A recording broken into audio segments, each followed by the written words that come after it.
Hi mga kapangarap, nandito na naman po tayo sa ating inaabangang teleserye Ang Abot Kamay ng Pangarap.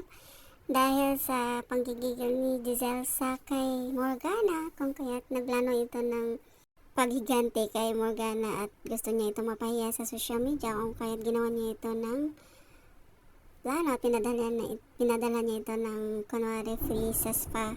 At ayan, excited itong si Morgana o Moira na pumunta doon kasi libre nga. At ayun na nga, nung nandun na ito, yun na nga nangyari na ang dapat mangyari, na talagang kinuha nila Giselle si Morgana o kinidnap at dinala sa isang lugar kung saan maraming mga alagang manok ang nandun. At kung gusto niyang masave ang kanyang sarili at makuha niya yung susi, kailangan niya habulin ang lahat ng manok at titingnan niya kung saan ang susi nakalagay o saang manok ba nilagay yung susi. At kailangan walang mamatay na manok o kahit isang manok na masaktan, dahil nagsabi itong si Morgana na papatay niya yung manok at talagang hirap na daw siya at puno na siya ng putik. At naka-live pa ito, kung kaya't nakita ng mga doktor sa FX at mga nurse, kung kaya't pinag-usapan na naman siya. At ito namang Zoe at Madam Chantal, siyempre naghanap sila kay Morgana. Nagulat sila nung nagbalita itong secretary ni Chantal na nakita na daw si Morgana at nandun naka-live pa nga daw ito. At ayun na nga, gulat na gulat sila sa sitwasyon ni Morgana.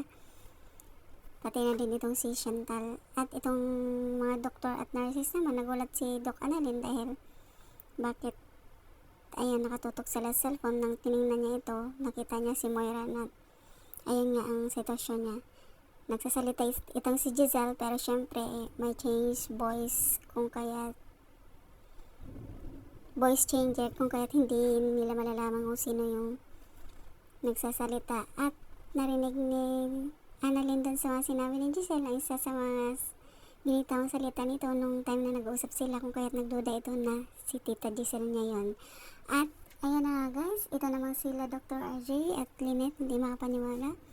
Si Aling Susan naman, okay naman ang kanyang biopsy kasi hindi naman malignant yung bukol na nasa kanyang kilikili. At ayun na nga, nanggigigil itong si Zoe at nag-offer pa itong si Doc Annalyn na samahan si Zoe na pumunta sa police station, pero sinabi ni Zoe na wag na lang daw. At tungtuwa naman si Giselle sa ginawa niya kay Moira. At itong Moira naman, nakita na niya ang manok na nandun nakatali yung susi, kung kaya tungtuwa ito at akala niya yun lang ang kailangan niyang gawin. Pero after na meron pang isang gagawin itong si Morgana, kung kaya't nagulat ito. Akala niya makakaligtas na siya, makakalis na siya sa lugar na yun na maputik at nandidiri ito sa sobrang dumi. At ayun na nga guys, thank you so much for watching. Please don't forget to like, subscribe, and press the bell button for you to notify on my next video. Thank you and bye bye.